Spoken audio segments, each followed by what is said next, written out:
And we are on. Om Sahana Vavatu Sahanau Bhunaktu Saha Viryam Karavavahai Tejasvinavadhitamastu ma vidvishavahai.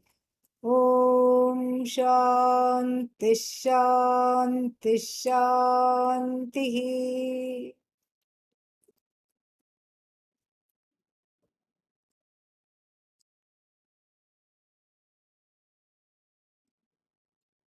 द्वन्द्वानि सर्वाण्यखिलास्त्रिपुट्यः किञ्चित् समाश्रित्य विभान्ति वस्तु तन्मार्गणे स्यात् गलितं समस्तं न पश्यतां सञ्चलनं कदापि विद्या कथं भाति न चेदविद्या विद्यां विना किं प्रविभात्य विद्या द्वयं च कस्येति विचार्य मूल स्वरूपनिष्ठा परमार्थविद्या बोद्धारमात्मानमजानतो यः बोद्धः स किं स्यात् परमार्थबोधः बोधस्य बोध्यस्य च संश्रयं स्वं द्वितीयं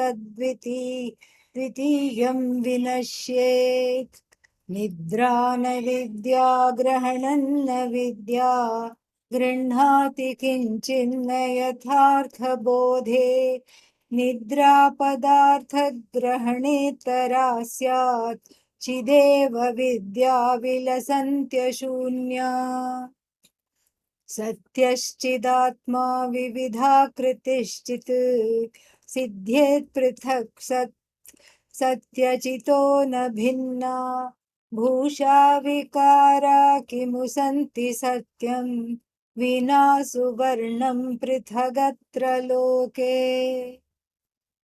All these verses which we just chanted kind of go together in a group, and that's why even though we haven't studied them yet, so that you know what is to come, we are chanting them together in anticipation of becoming familiar with them, so that when we look at them we know that they belong in a group. Okay. Yeah. So we are at which verse now? We are at Vidya and Avidya. Okay. Yeah. So in verse number 11, he talked about how these dvandvas, these various dyads and triputyaha, triads. The dyads and the triads, what do? They take the person away. The one who is embroiled in the dyads and the triads, they take the person away from the truth of oneself. In other words, one is always arguing about something or the other. One is trying to get something different from themselves. One is trying to, see everything as separate.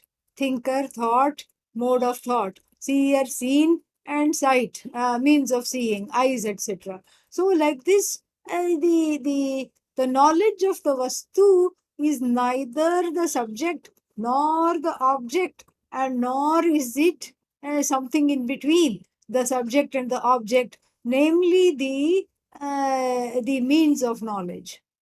So this is something which is coming in all our studies right now. In every Upanishad, in everything that we are studying, this is coming. So this is a good way to assimilate this. So having talked about this, he says, Tan margane syat galitam samastam. So galitam samastam means everything disappears. And then how does this disappearance takes place? When you do the vichara. Marganam here is vichara. So, and then, so when you do the vichara into this, into what, upon which all this is ashrita. Ashrita means has taken refuge, so to speak. That upon which everything is resting. And again, you can't say anything for sure. You can't say resting. And then again, we have a different kind of advaita, rester and resting, ashraya and ashrita, and then locator and located. So then we look for, just like you, the children open a cookie jar and go put their hand and bring out a cookie, then you will want to do the same thing with Brahman. So because the whole Jagat is Ashrita in Brahman. That's why we have to keep saying as though, as though, as though, as though, as though. Till the cows come home, we have to keep saying as though, because it is as though Ashrita. and then and then it is not really Ashrita, because everything has come from it without really coming from it. And that it is you. So many things to really here assimilate. And so here, dvandvani sarvani, all these triads, dyads, everything, they just disappear when you inquire into that which is supporting, as it were, those triads and dyads. Those triads and dyads, like what is the example of a dyad? The good and bad. This is a dyad. This is something dharma adharma, for example. This is something everybody just buys into. And then, in fact, all the conflicts in the world are because of this dyad. I consider this good and this is good for me, but it's not good for me, even though other person is protesting. I ride roughshod over the individual because I want this, because this is good for me. And so the ideas of good and bad. My religion is good, therefore your religion is bad. This is what it is. It's crazy. And then, and so this is your God is, my God is good, your God is bad. Like this, we have, these dyads. And so when one is caught up in the dyad, then one question to ask oneself, because these are some obvious dyads in the universe, there are also some very subtle dyads that are happening inside the head, inside the mind. Those are also included, notional dyads. And because the human being, a jiva, generally has black and white thinking. It's very difficult to find the shades of gray. It's either this or that. And the mind is comfortable because the mind, in fact, the ancients recognized the mind as such. And they called the mind Sankalpa Vikalpatmakam Manaha. Sankalpa means, I think this is the case. Yes, this is what it is. Vikalpa means 2 minutes later, nah, that doesn't sound right. I'm not sure anymore. So, this faculty of indecision is one very important component of the mind, the one that is caught in these dyads. So, the dyad means it doesn't have to be something which is, up front and center and graspable. It could also be something subtle happening inside one's head. And so, therefore, here it is said that kinchit samashritya vibhanti. So, uh, uh, so that this is something, all these dvandvas and these triads, the dyads and the triads, take their refuge somewhere. So when one is caught in this kind of a useless butting heads with others or with oneself, the question to ask is, where is this coming from? Where is this coming from? Oh, me. Who is this me? And then you will see that, we will see this, that anything you can objectify is anatma. This is back to our understanding of texts such as Tattva Bodha. What does the Tattva Bodha say? Dvau hi padarthau. Two kinds of things in the universe. Atma, Anatma. Now, so you have to go back to the basics of Vedanta 001 and then help ourselves here. Anything that I can objectify, Anatma. Anything that I can objectify, even through Sakshi, Pratyaksha. Sakshi Pratyaksha means through a witnessing. This is how you objectify the mind. When you say, I feel some anger, you're objectifying the mind. Of course, most people don't say, I feel some anger. What do they say? I'm angry. That I joins the I joins the anger.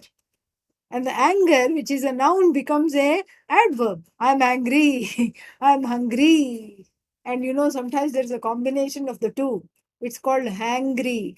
If you are hungry, and then because you're hungry, you're angry, it's called hangry. And so this is all, this is all just Vedanta, basic Vedanta. So when the things get difficult, go back to the basics here.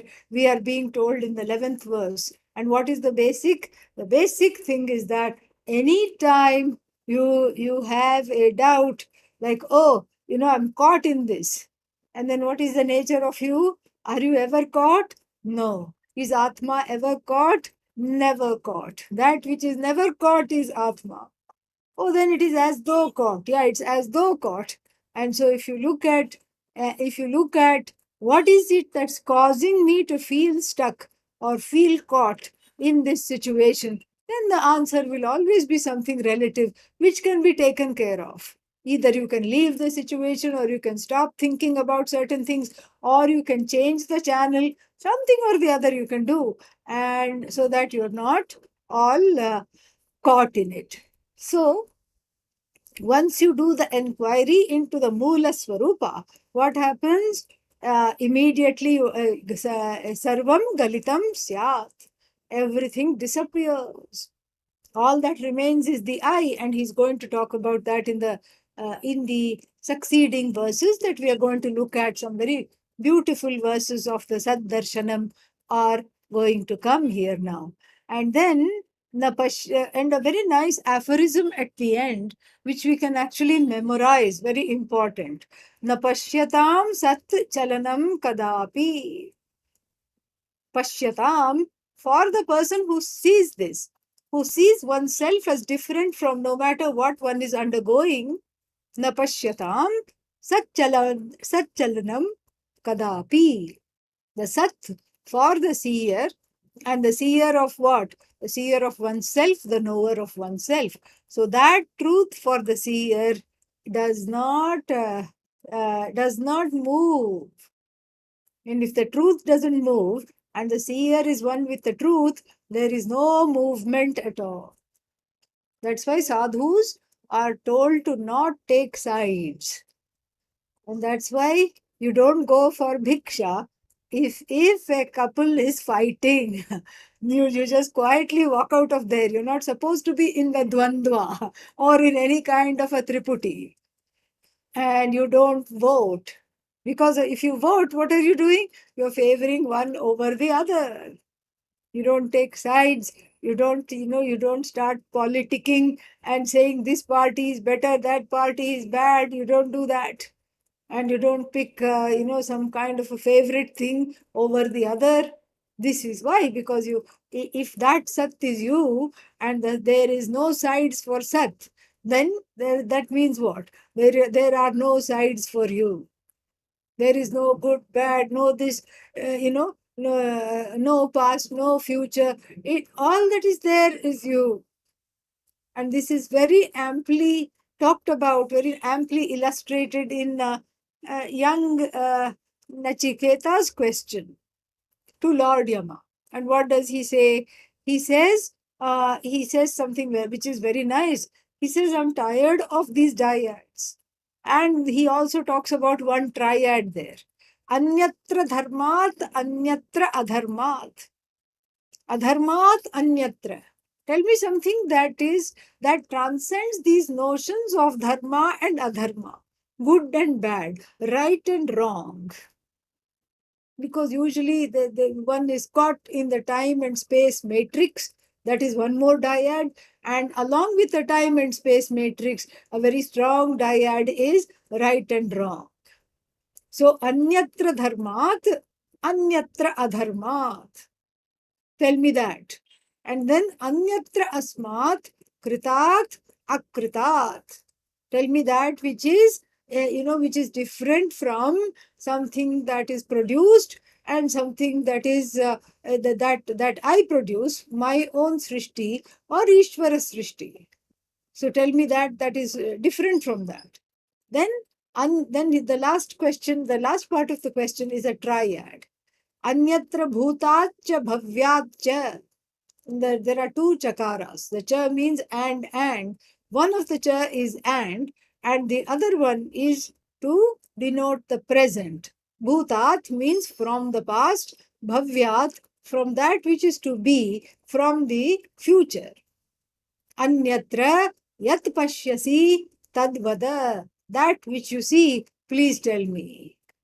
Yat pashyasi tadvada. So this is exactly that. I mean, and Nachiketa at age 7 or 8 had this wisdom. So it takes so much maturity, emotional maturity to gain this knowledge, which Nachiketa had at 7, which many people don't have even at 7-0. So what to talk of, what to talk of any other age. And so this maturity is what is leads us to these questions, because somewhere at the when you reduce this all these questions about dyads and triads, then you find that there is something there. You find that there is a there is a there is something that doesn't move. The unmoving supports, as it were, everything that is moving, and that unmoving is you. And the one that is transcending all these good, bad, right, wrong, this party, that political party, etc., etc., the one that's transcending all that is supporting those divisions, as it were. And the one that transcends time is what supports the past, present, future, these kinds of divisions. And so therefore all these divisions go away, in effect go away when you understand yourself as free of them. This is what Arjuna is also told in the Bhagavad Gita. Traigunya vishaya vedaha nistraigunyo bhava Arjuna. So one more triad: sattva, rajas, and tamas. Another triad. So, and then we have all these lists about what is sattva, what is rajas, what is tamas. We have a whole list. And then, oh, you should be sattvic, you should not be tamasic, and you should be rajas, you should not be rajasic. Like this, all these advice is given. And then Arjuna is told, the whole the subject matter of the entire Veda, and the Veda talks about life on the Jagat. Very practical part. The first part of the Veda talks about life in the Jagat, and so that is filled with what? That is filled completely with subject matter, with objects that belong to the three gunas, the areas of the three gunas. That is what is the subject matter of the Jagat. So you look at foods, then there will be something sattvic. Certain things are sattvic. Previously, milk was seen as sattvic. Now we can't even go near milk, because there's all these articles about how cows are treated, especially in the West, and they are given bovine growth hormone and antibiotics, and they are constantly kept in a state of reproduction, constantly made to have babies. And then as soon as the babies are born, they are led away, and then they are not given the milk, and then they are just given little bit, and then the rest is to multiply. And then they have to be given antibiotics all the time, because they don't want any kind of contamination in the milk. And it's terrible, it's just terrible.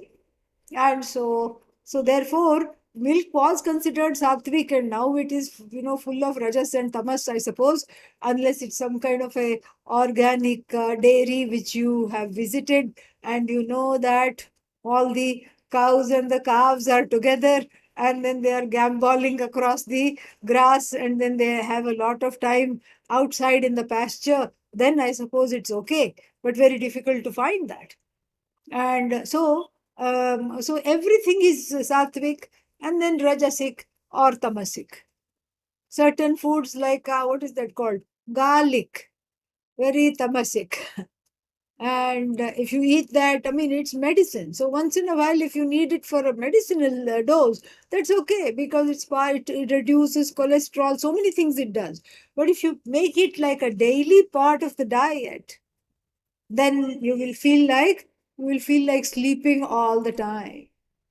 And so certain other things are there like that. Everything is caught in these three, in this triad of these gunas. And so this, the subject matter of the Veda, which is the subject matter of the Jagat, is what? Is Traigunya Vishaya. Is that is the subject matter of the three gunas. And then what? Nistraigunya Bhava. Hey Arjuna. Nistraigunya Bhava. You need to transcend this. Because whenever we talk about dyads, we are talking about from the standpoint of Bhagavan, we are talking about Maya Shakti. That is how we are talking of dyad. Maya Shakti. Maya Shakti, she who obfuscates. You know what kind of Shakti? Vikshepa Shakti here. The Vikshepa Shakti of Maya, the power to project, is what is under discussion here. So the power to projects these dyads. So that one is raised on a diet of these dyads. Has, dharma for lunch, adharma for breakfast, and so, something like this. And so therefore, it's very difficult because it becomes a staple diet. And if you don't participate in this back and forth, back and forth, back and forth, then you feel like you can't digest your food. You have to have it. And so therefore what? So therefore here, Arjuna is told, drop this. Drop this habitual orientation to keep, keep stuck with the gunas. Keep stuck in these dyads and triads. Stop this. Drop it. How? Nirdvandvo bhava. Nirdvandvo bhava means, make your mind as simple as possible. The mind is prone to judgment. As soon as you think of something, along with that comes certain impressions. All it takes is somebody to approach you. And then immediately you think, what do they want from me? How are they dressed? Do they look threatening? Are they, are they going to make off with my wallet? These are the questions that come.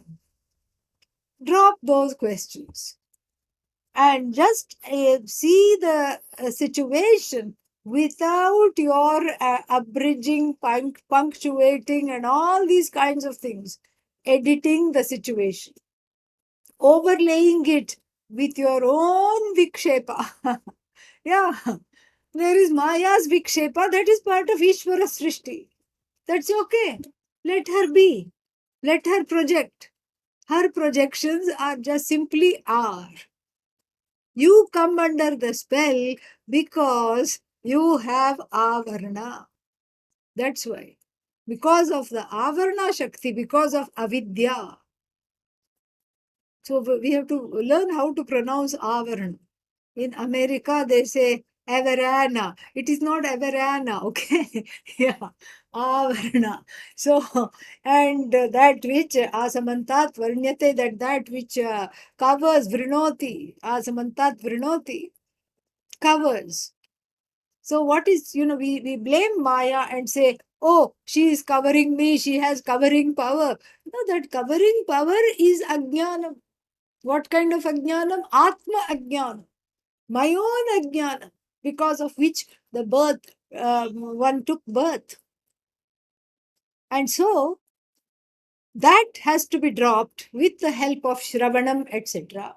And as the Ajnanam is being dropped, one can help oneself to have some inner space to separate the judgments that arise along with the perception. Perception, objective. Judgments, subjective. So, very interestingly, Maya Shakti has two powers.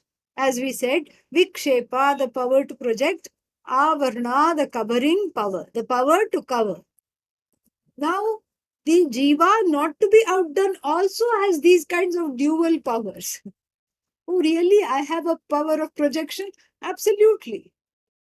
That's why if somebody passes by you and you know them and they know you and they don't smile, immediately you come to the conclusion, oh, they don't want to be my friend anymore. They are bad. And then later on you find out They just did not have their glasses on and they could not see. It was as simple as that.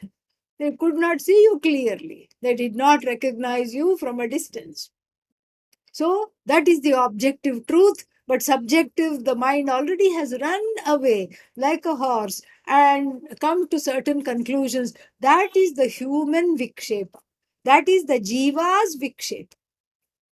And then the jiva, so the Maya has avarana shakti by which she gives avidya to the jiva. But then the jiva also has avarana shakti. What is that? The power to cover up all the uncomfortable emotions which one does not and cannot face, does not want to and cannot face, especially in childhood. That is called avarana. The unconscious mind is called avarna. On the jiva level, the unconscious mind is avarna, and the subjective projections of oneself vikshepa. This is what it is. And then on the collective level, this is on the vyashti. Vyashti means individual. On the samashti level, the collective level, very interesting thing again is happening. There is a similar parallel. And what is the parallel? There is vikshepa, the projection of the one into many. The one Brahman into many, many, many, many, many, many, many, many names and many, many, many, many forms. And then there is avarna, the covering which disables one from seeing that oneness due to avidya. This is what is happening collectively. So on the samashti level, what do we have to remove? Do we have to remove avarna or vikshepa? Huh? What do we have to remove? Huh? Collective level, what do you have to on the samashti? What is it that you have to take care of? Not vikshepa. Avarana. Avarana is what you have to take care of. Vikshepa is Ishvara Srishti. You can't stop Vikshepa. You have to take care of, Avarana. You have to take care of your ignorance. And then that's what frees you to see the world as it is rather than being punctuated by your own sorrows, fears, etc. So, on the collective level, the Viksha Avarna is what one has to pray to lose. And this is what one wants to lose. And then on the individual level, what is happening? Something again very interesting is happening. So, the unconscious mind is Avarna. And Vikshepa is that which ensues from that Avarna, that unconscious mind, various projections. And on the individual levels, what do you attend to? Do you attend to Vikshepa or do you attend to Avarna? Vikshepa. But why? Vikshepa. Yeah, Vikshepa, because Avarna is Ishvara Srishti. That unconscious mind is also given by Ishvara for the child to grow up without being harmed by its pains and sorrows because it doesn't have the wherewithal to deal with them.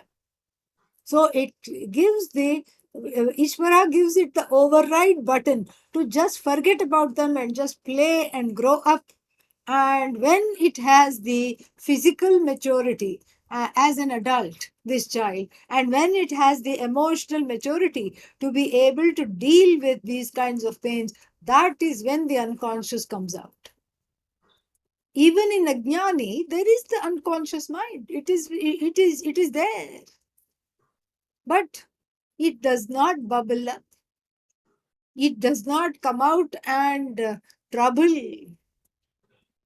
It simply is. It is deactivated. It's deactivated.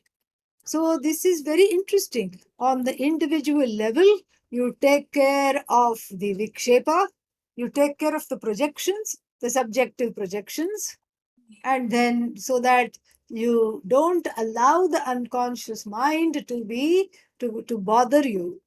And from the standpoint of Maya Shakti, Avarana should be taken care of because Vikshepa is Ishvara Srishti. You cannot say, I want this whole universe to disappear now that I have self knowledge. It's not going to oblige.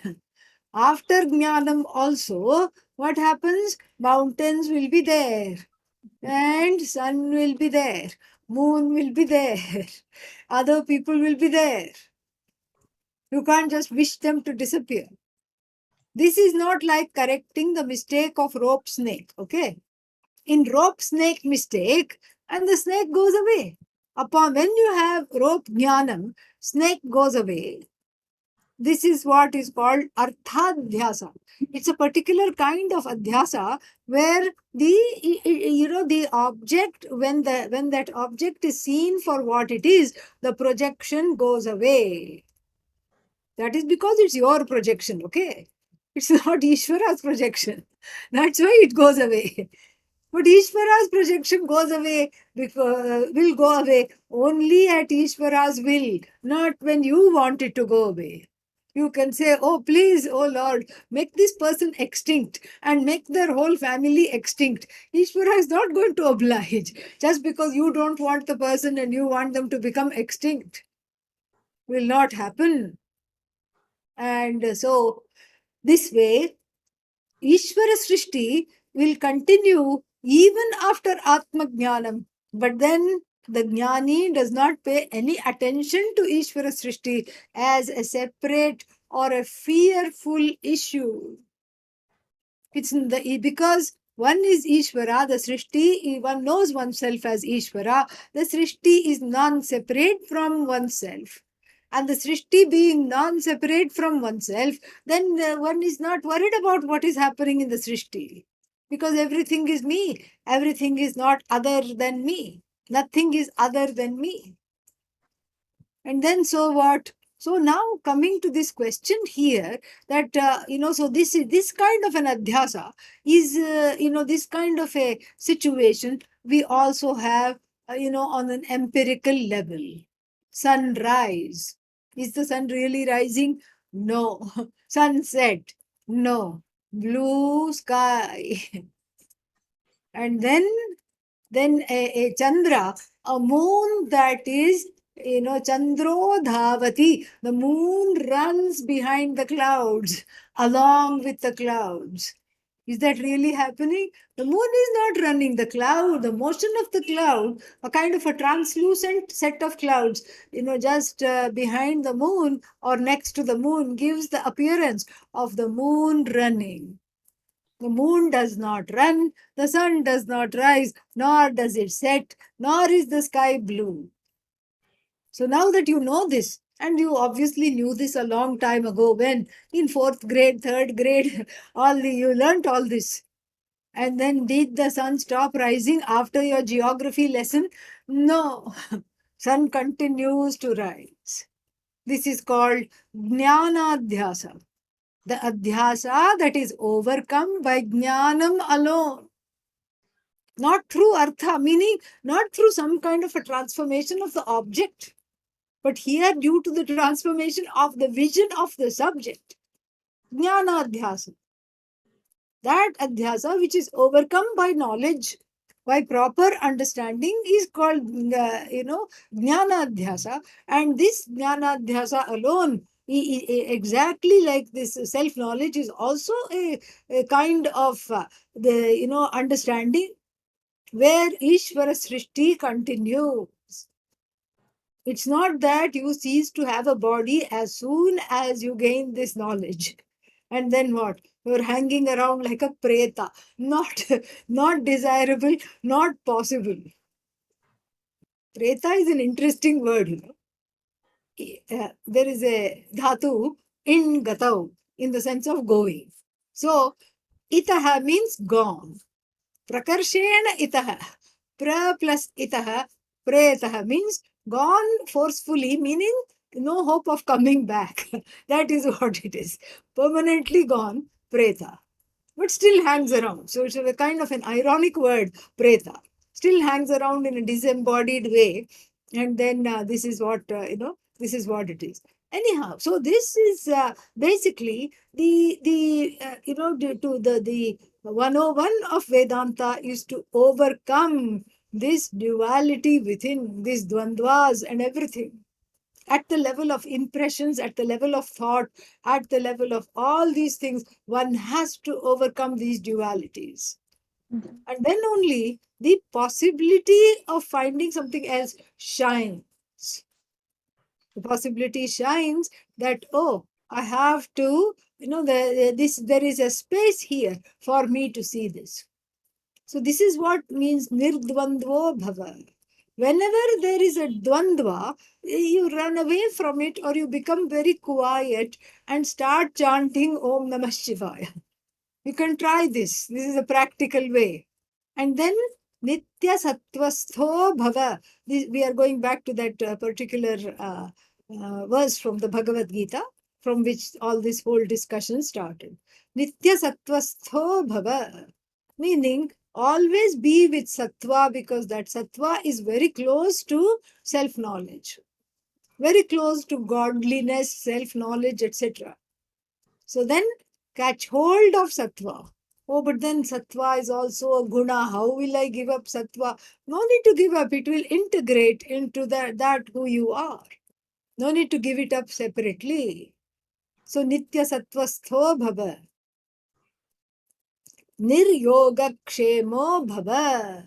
Very important. How to get up? Why is one bothered by the dvandva and the triads so much? Is because one is in the spell. What kind of spell? Yoga, yoga and kshema. Apraptasya prapanam yoga. Praptasya rakshanam kshema. So then gaining something you don't have, that is half the life is pursued, half the life is gone in trying to gain something that you don't have, something that you don't have, you want, you don't have, you don't have, you don't have, you don't have, you don't have. I want because I don't have. Half the life gone. What is the other half of the life? Protecting something that you have, which you got after great difficulty. Keeping what you have, and then this becomes the whole life goes in this yoga. Kshema itself is a very big basic dvandva in the life. That's why Arjuna is told niryoga kshemo bhava. Let go of this yoga, let go of this kshema. And in the ninth chapter, the Lord promises, He says, if you study Vedanta, if you attend all the classes and study Vedanta, I will take care of yoga and kshema. He says that yoga kshemam vahami aham. This particular, last part of the verse has been usurped for advertisement by the Life Insurance Corporation of India. Yoga kshemam vahami aham. But nonetheless, very beautiful promise. Ananyas chintayanto ma. And the promise is a selective promise. It's not like a blanket promise for everyone that is born on this universe. No, it's a selective promise. For who? Ananyas chintayanto mam. The ones who are seeking to know me as the truth of themselves. Meaning people who are Vedantin wannabes. That's who is being addressed. The ones who are studying Vedanta and pursuing this knowledge avidly. And that itself is the best form of worship. Ye janaha paryupasate. This is a form of worship to Bhagavan. When you sit for class and spend 1 hour focusing on that, it is like a contemplation, it is like a meditation, it is like worship. And then Tesham nityabhiyuktanam. Nityabhiyuktanam means did not just attend one class and go away. He has taken this on as a pursuit, as a committed, dedicated pursuit. Yoga kshemam vahami aham. So nir yoga kshemo bhava. And then finally, Atmavan Bhava. Atmavan doesn't mean one who has Atma. Atmavan here means the one who has, what is that called? The one who is together in this pursuit and in this, in this dedication, commitment, etc.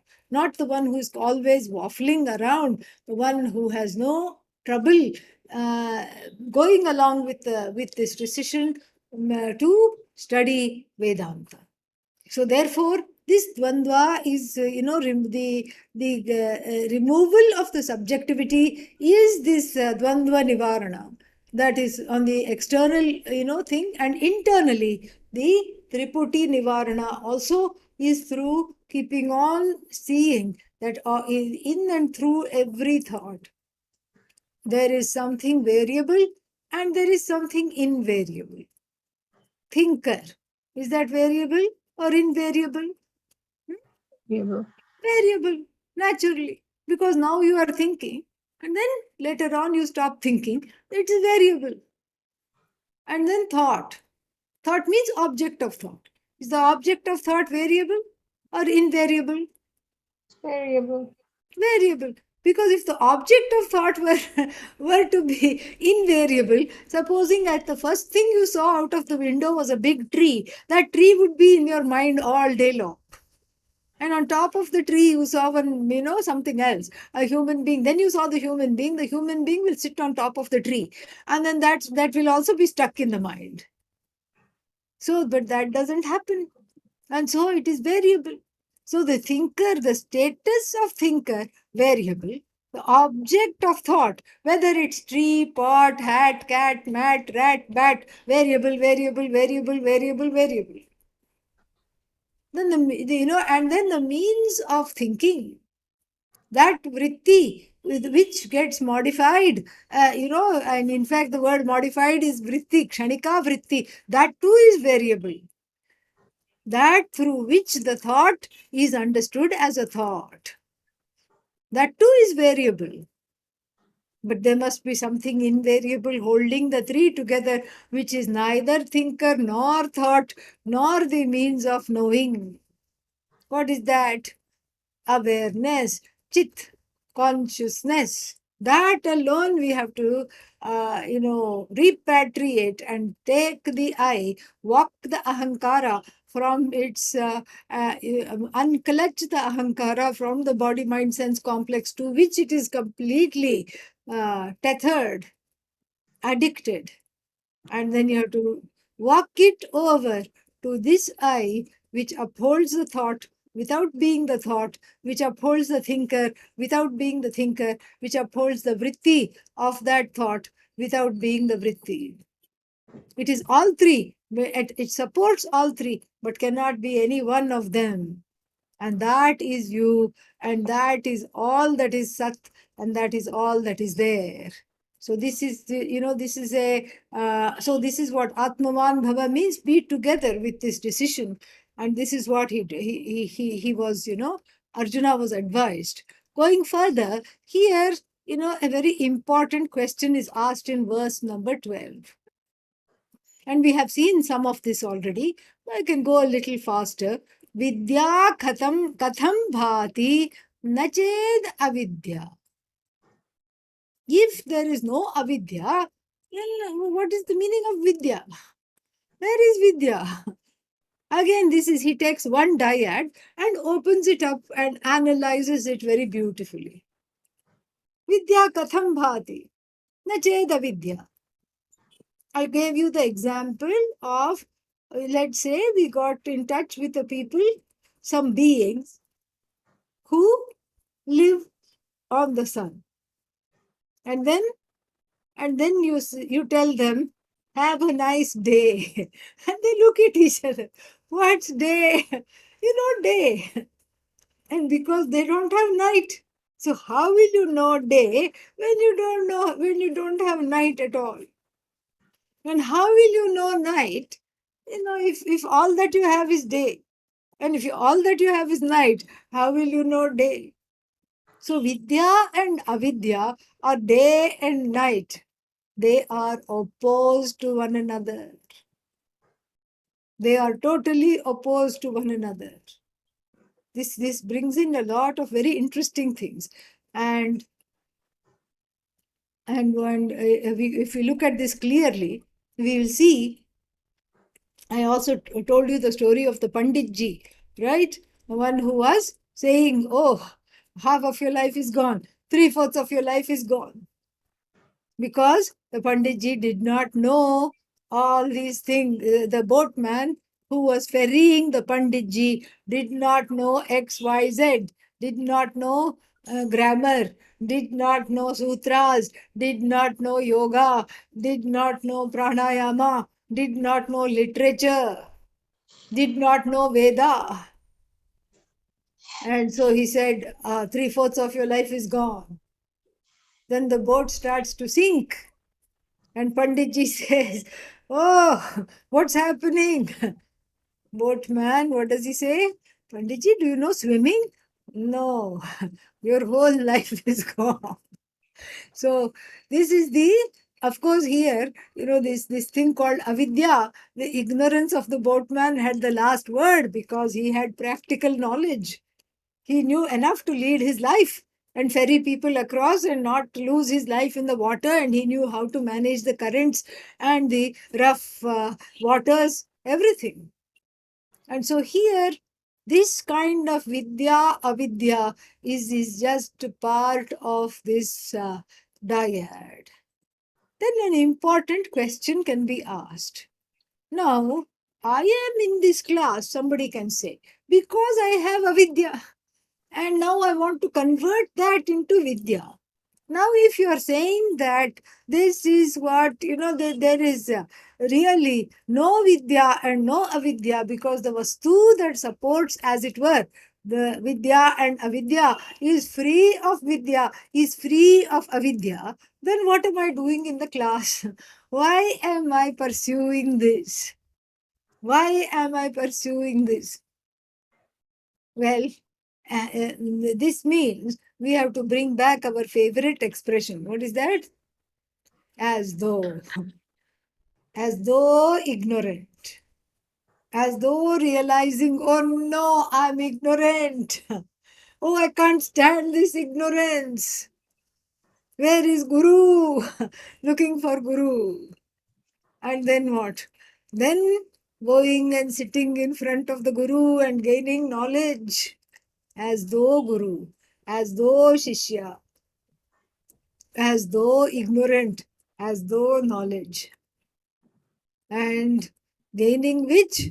This is very interesting. You don't say Aham Brahmavit. You never say that. Because that means what? I am the knower of Brahman. There is a difference, correct? So where there is a karaka there. There is a particular case that is there. The possessive case. I am the knower of Brahman means I possess the knowledge of Brahman. There is always a distance between the knower and the known. Here there is zero distance. So you never say I am Brahmavit. You say Aham Brahmaiva Natu Brahmavit. I am Brahman alone, not Brahmavit. This is the last line of the last verse of Manisha Panchakam, where Adi Shankara praises the Chandala and says, whosoever is this, who knows this, Saha Brahmaiva na Brahmavit. Brahmavit means there is two things happening. That which I know is separate from me, plus the ahankara, I know Brahman, is very much operating. Correct? And so there are two problems there with that. And so therefore, here Vidya and Avidya are both on the realm of what we call Mithya Bhuta. So both are mithya bhuta. They belong to the realm of the empirical life, day-to-day life, transactional life. Vidya and avidya, mithya bhuta. And then, so without, so avidya is also important because without avidya, how do I know I want vidya? Correct? So there is anyonya ashraya. So without avidya, if I don't have ignorance, how do I know I want knowledge? How do I know I want to banish ignorance? That's the first line. Vidyam vina kim pravibhati avidya.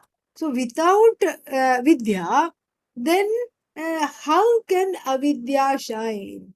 Avidya shines only in relation to vidya. And then, so therefore, what? Ask yourself another question. Dvayam cha kasya iti vicharya. Having asked this question, Dvayam, what, vidya cha avidya cha. Dvayam. These two are what? Kasya. Kasya means belonging to whom?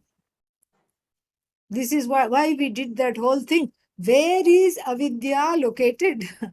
Is it Brahmashraya or is it Jivashraya? And so you cannot say it is Jivashraya. Some people will say, the Vivarana school will say it is not dependent upon the Jiva because the Jiva is Brahman alone. Everything is as though come from Brahman. This with avidya is also as though, and it is as though Brahmashraya. And then some other people will say, Brahman is free of ignorance. It is all knowledge. How can even it support an as though avidya? This is not possible. Let's blame the Jiva. It is Jiva Shraya. And in all this, this too is a dyad. Two philosophies butting heads like, rams fighting in the wild, wild animals fighting with one another, locking horns. From the standpoint of this verse, there is there is no avidya to talk about. Then what is the question of where its ashraya is? How can you look for the ashraya of something that is not even there? Adi Shankara's famous example of Vandhya Putra. And this is a timed example. You can't use it anymore. Vandhya means a person who cannot have children. So the child, the son of a person, a woman who cannot have children. But here, so many possible ways are there of having children. Surrogacy, this, that, everything. So many things are there. So this example, has not is not quite pertinent now. But we can still appreciate its purport. We can appreciate its purport. We can see that, in the Taittiriya Upanishad Bhashya, Adi Shankara talks about this. So here is a wonderful young man going past. Oh, wonderful. What is he wearing? He is wearing heavenly clothes, clothes that came out of the heaven. He has just, he has just come out of his bath. Oh, but I don't see any river nearby. Where did he bathe? Mrigatrishnam bhasisnatah. He bathed in the mirage waters. He bathed in the mirage waters of the desert. And his hair is adorned with a wonderful Ke Pushpa Shekharaha. His hair is adorned with a wonderful celestial flower. Esho Yati Vandhya Putraha. Here comes the son of a woman who cannot have children. And then finally what? Shashashringa Dhanurdhara. That caps it up. He's having on his the young man is having on his shoulder, he's carrying a bow, slinging a bow on his right shoulder. And what is that bow made of? It is made of the finest, it is chiseled from the horns of the rabbit. This wonderful bow crafted from the horns of the rabbit. Okay, how many horns does the rabbit have? So So that is exactly this discussion of avidya and vidya. The people were a little taken aback when I said how many horns. They were thinking, oh, should I think rhino? Should I think what should I think? Yeah. So this is so this is how it is. So this is when from the standpoint of this, from the standpoint, this particular standpoint where we are, from the standpoint of the Paramarthika, this discussion is moot. Where will you make avidya sit for dinner? Will it sit with Brahman or will it sit with Jiva when it is not there at all? You don't have to put out a banana leaf for it. It is not there at all. Neither is Vidya there, nor is Avidya there. These are all Kalpita. These are all as though they belong squarely to the transactional reality. They belong to the complaining, whining Jiva. I don't know. I don't know. I don't know myself. I don't know anything. I want to learn. I want to study. All this. So then, what does it say here? Dvayam chakasya. Who does this avidya belong to? You will not get an answer. Does it belong to the body? No. The body is already happy being what it is. It cannot think. Does it belong to the mind? Well, you can say, all right, it belongs to the mind, but the mind also is just inert unless it is blessed by consciousness. Avidya cannot belong to the consciousness because it is satyam jnanam. It is all knowledge. Then who does this avidya belong to? When Adi Shankara was asked the question, he replied, Prashtuhu. It belongs to the asker, the one who is asking. That is who is owning up. I am ignorant. That owner upper is the one who is giving a ashraya to avidya. And thankfully avidya goes. So that means it has at best a small little tenure in the ahankara. So that ahankara alone, it is so avidya, if it is there, it is ahankara ashraya. But what is ahankara ashrita upon? What is the ahankara doing ashraya on? It is brahmashraya. Everything is Brahman. This is just an as though spin off. Sometimes you have a TV show or a movie and they make a sequel that's different, but then they have a spin off. So this is like a spin off. And then it's not exactly a sequel, but it is a spin off. There'll be a few familiar things, but then it goes and does its own thing. This is exactly what the Ahankara is. It goes and does its own thing. So Dvayam Chakasya. Who do these two belong to? Iti vicharya. Having inquired into this, what do you need to do then? Then Moola Swarupa Nishtha Paramartha Vidya. Hmm. So the Nishtha means, what is that, Abidance in. Abidance in the truth of the fact who does this avidya belong to, and that truth, that brahman, abidance in that brahman as myself, that alone is paramartha vidya. That alone is this vidya, which is all encompassing and all, fully, that is you, paramartha vidya. It simply is you. You can't even call it vidya. It simply is you. It is an all knowing being which is limitless, which is you. That is what it is. And then the next one we'll see tomorrow. Very nice verse is coming up, and then we will see that tomorrow. Om Purnamadah Purnamidam Purnat Purnamudachyate Purnasya Purnamadaya Purnamevavashishyate Om Shanti Shanti Shanti Harihi Om Shri Gurubhyo Namaha